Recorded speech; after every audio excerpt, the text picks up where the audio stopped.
سعادت فضیلت ہم سب کو نصیب فرمائے۔ ماہ رمضان مبارک کی 3 تاریخ کو شہزادی کونین حضرت سیدنا فاطمہ الزہرا رضی اللہ تعالی عنہا کا یوم وصال ہے۔ اسی مناسبت سے آج آپ کا مبارک ذکر خیر کرنے کی سعادت حاصل کریں گے۔ اللہ کریم کی بارگاہ میں دعا ہے کہ رب تعالی حضرت سیدنا فاطمہ الزہرا رضی اللہ تعالی عنہا کی محبت سے ہمیں مستفیض ہونے کی توفیق عطا فرمائے۔ پیارے محبوب علیہ السلام کے گھر کے ہر فرد کی شان نرالی ہے، اور پیارے محبوب علیہ السلام کے اوصاف کا صدقہ پیارے محبوب علیہ السلام کی شان و عظمت کا صدقہ پیارے محبوب علیہ السلام کے نور کا صدقہ آپ کی اولاد پاک کو بھی حاصل ہوا، اور اس طرح پیارے محبوب علیہ السلام کی جو اہل بیت ہے، جو پیارے محبوب علیہ السلام کے گھر والے ہیں، ان کی شان و عظمت قرآن بیان کرتے ہوئے کہتا ہے کہ رب تعالی نے ان سے تمام گندگیوں کو پاک کر دیا، وَيُطَهِّرَهُمْ تَطْهِيرًا، انہیں بالکل صاف ستھرا پاک و صاف طاہر و مطہر بنا دیا۔ اور یہی وجہ ہے کہ شہزادی کونین حضرت سیدنا فاطمہ الزہرا رضی اللہ تعالی عنہا وہ خوش نصیب عورت ہیں کہ آپ رضی اللہ تعالی عنہا کو ناپاکی کے ایام نہیں آتے تھے۔ آپ کو حیض و نفاس سے پاک رکھا گیا، آپ سے ناپاک خون خارج نہیں ہوتا تھا۔ آج کل دیکھا جاتا ہے کہ لوگ یہ بات کرتے ہیں جناب اس عورت کو مخصوص ایام نہیں آتے، اس عورت کے بچے نہیں ہو سکتے، لیکن شہزادی کونین فاطمہ الزہرا رضی اللہ تعالی عنہا نے جنتی نوجوانوں کے سرداروں کو پیدا فرمایا۔ آپ رضی اللہ تعالی عنہا بھی پیارے محبوب علیہ السلام فرماتے ہیں تمام جہان والوں کی عورتوں کی بھی سردار ہیں، اور تمام جنتی عورتوں کی بھی سردار ہیں۔ گویا کہ جنت کی سرداری بھی اور دنیا کی سرداری بھی پیارے محبوب علیہ السلام کی آل پاک کو نصیب ہوئی۔ تو حضرت سیدنا فاطمہ الزہرا رضی اللہ تعالی عنہا قرآن پاک کی اس شان و عظمت کے بالکل مطابق نظر آتی ہے کہ رب تعالیٰ نے کس طرح پاک کر دیا، گناہوں کی پاکیزگی، گناہوں کی گندگی سے بھی آپ کو پاک فرما دیا، اور دیگر جو گندگیاں ہوتی ہیں اس سے بھی اللہ تبارک و تعالیٰ نے آپ کو پاک فرما دیا۔ الحمدللہ ہمارا اہل سنت کا یہ عقیدہ ہے کہ انبیاء کرام علیہ السلام اور فرشتوں کے علاوہ کوئی معصوم نہیں ہے۔ اہل بیت اطہار رضی اللہ تعالی عنہم بھی معصوم نہیں ہیں۔ معصوم وہ ہوتا ہے کہ جس سے گناہ ہو ہی نہیں سکتا، اور اللہ تبارک و تعالیٰ نے انبیاء اور فرشتوں کے علاوہ دیگر جو ہستیاں ہیں ان میں اہل بیت اطہار بھی شامل ہیں، ان میں صحابہ کرام رضی اللہ تعالی عنہم بھی شامل ہیں۔ ان ہستیوں کو اللہ تعالیٰ نے محفوظ فرمایا ہے، یہ ہستیاں گناہ نہیں کرتی، اور پیارے محبوب علیہ السلام کی اہل بیت اطہار کو رب تعالیٰ نے خصوصیت کے ساتھ گناہوں سے محفوظ رکھا کہ جب رب تعالیٰ انہیں دیگر گندگیوں سے پاک فرما رہا ہے تو گناہوں کی گندگی سے کیوں کر پاک نہیں فرمائے گا؟ تو اللہ تبارک و تعالیٰ ان پاک ہستیوں کے صدقے ہم سب کو بھی گناہوں سے بچنے کی توفیق عطا فرمائے۔ اور آپ رضی اللہ تعالی عنہ کا نام فاطمہ ہے۔ آپ رضی اللہ تعالی عنہ کا نام فاطمہ اس لیے ہے کہ پیارے محبوب علیہ الصلوۃ والسلام نے ارشاد فرمایا انما سمیت فاطمہ لأن فطمها ومحبيها عن النار، کہ رب تعالی نے آپ کا نام فاطمہ اس لیے رکھا ہے کہ آپ کو بھی اور آپ سے محبت کرنے والوں کو بھی اللہ تعالی نے جہنم کی آگ سے آزاد فرما دیا۔ تو اللہ تبارک و تعالی کا کرم ہے کہ الحمدللہ ہم بھی حضرت سیدنا فاطمہ الزہرا رضی اللہ تعالی عنہا سے محبت کرنے والے ہیں، اور ہمیں اپنی اس محبت پر اعتقاد ہے کہ اللہ تبارک و تعالی آپ کی محبت کے صدقے ہمیں بھی جنت عطا فرمائے گا۔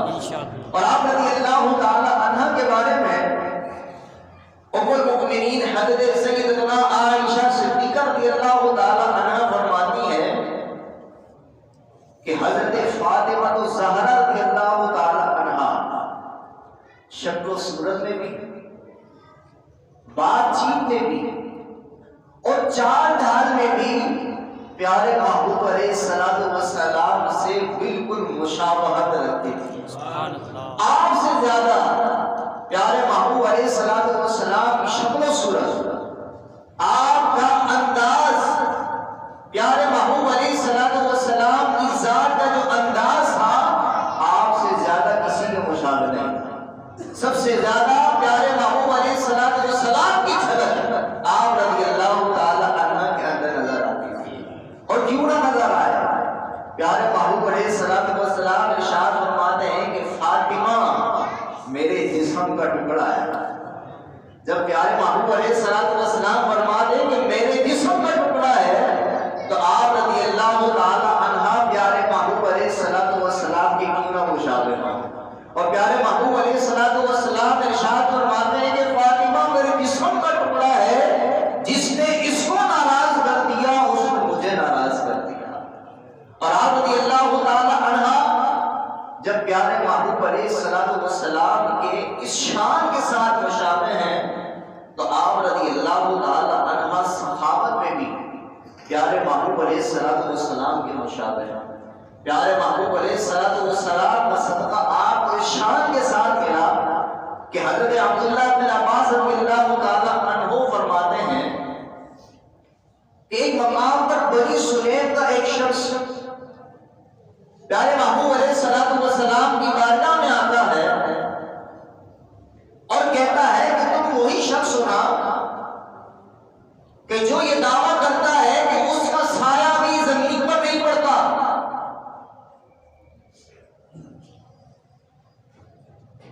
مجھے اپنی قوم کا اگر ڈر نہ ہوتا تو معاذ اللہ کہتا ہے کہ میں تمہاری گردن اڑا دیتا۔ استغفر اللہ۔ جب یہ گستاخی صحابہ کرام رضی اللہ تعالی عنہم کی ذات کے سامنے ہوتی ہے تو حضرت عمر فاروق اعظم رضی اللہ تعالی عنہ اجازت طلب کرتے ہیں، یا رسول اللہ آپ اجازت عطا فرمائیے کہ میں اس گستاخ کا سر قلم کر دوں، اسے جہنم حاصل کر دوں۔ آپ رضی اللہ تعالی عنہ کو پیارے محبوب علیہ السلام منع فرما دیتے ہیں۔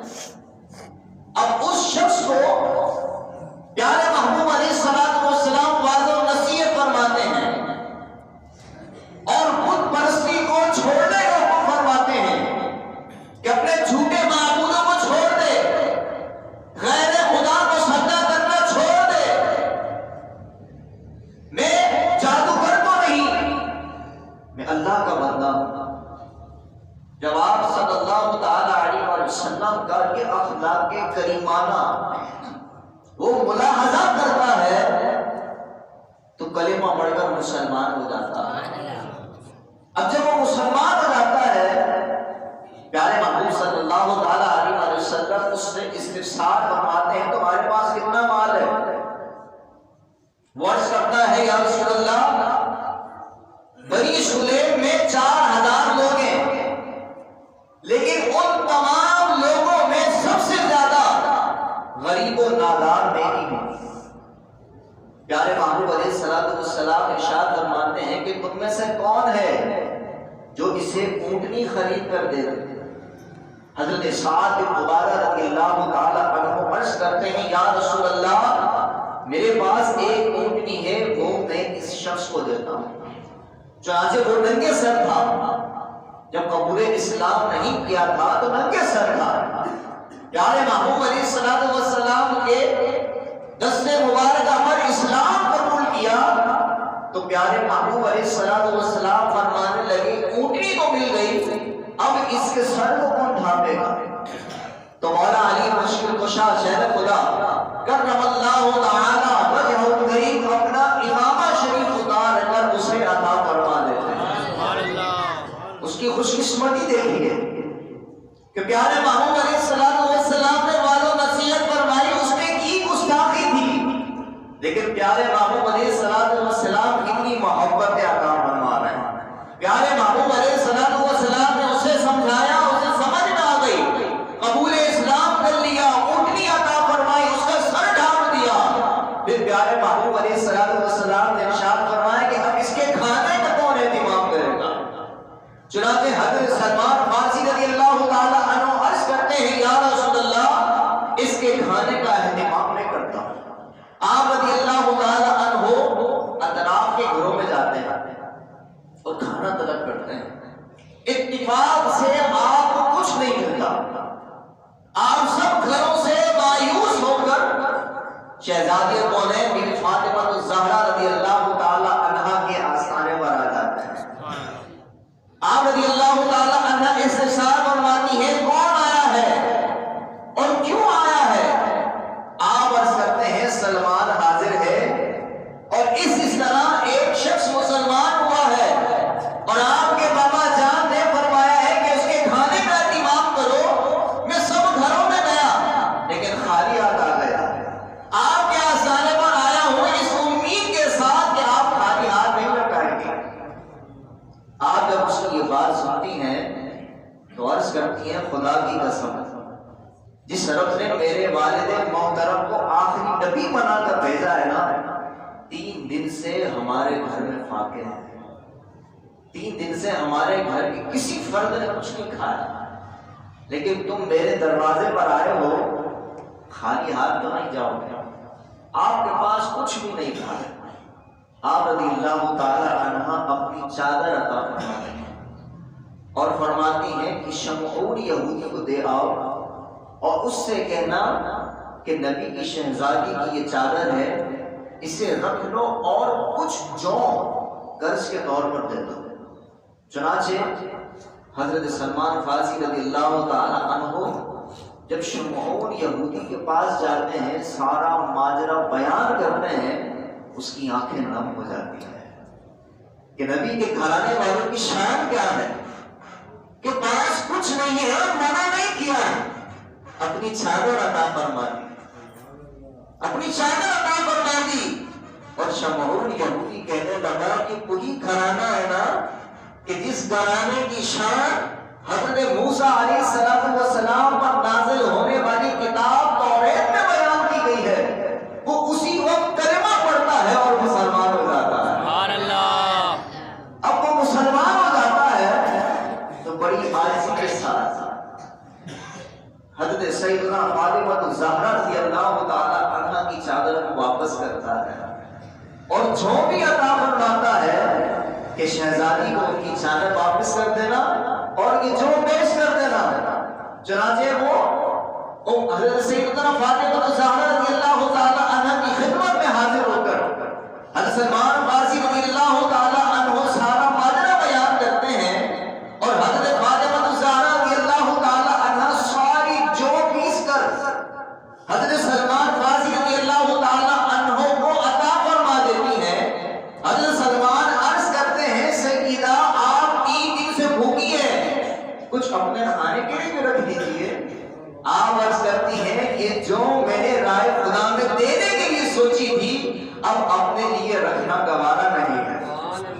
چنانچہ آپ رضی اللہ تعالی عنہ نے 3 دن کی بھوک پیاس ہونے کے باوجود ساری کی ساری پیارے محبوب علیہ الصلوۃ والسلام کی بارگاہ میں اس نئے مسلم کے لیے پیش کر دی۔ جب سلمان فارسی رضی اللہ تعالی عنہ عرض کرتے ہیں، سارا ماجرا بیان کرتے ہیں، تو پیارے محبوب علیہ الصلوۃ والسلام اپنی شہزادی کے پاس تشریف لے آتے ہیں، اور جب حضرت سیدہ فاطمہ الزہرا رضی اللہ تعالی عنہا کا چہرہ مبارکہ دیکھتے ہیں تو آپ کے چہرے پر بھوک کے آثار نمایاں ہوتے ہیں، اور پیارے محبوب علیہ الصلوۃ والسلام کے اس جذبہ اشار کو دیکھ کر پیارے محبوب علیہ الصلوۃ والسلام خوشی کا اظہار فرماتے ہیں اور دعا فرماتے ہیں۔ پیارے محبوب علیہ الصلوۃ والسلام کے گھرانے والوں کی یہ شان ہے کہ پاس کچھ نہیں ہے، لیکن پھر بھی سائل کو خالی ہاتھ نہیں لوٹانا۔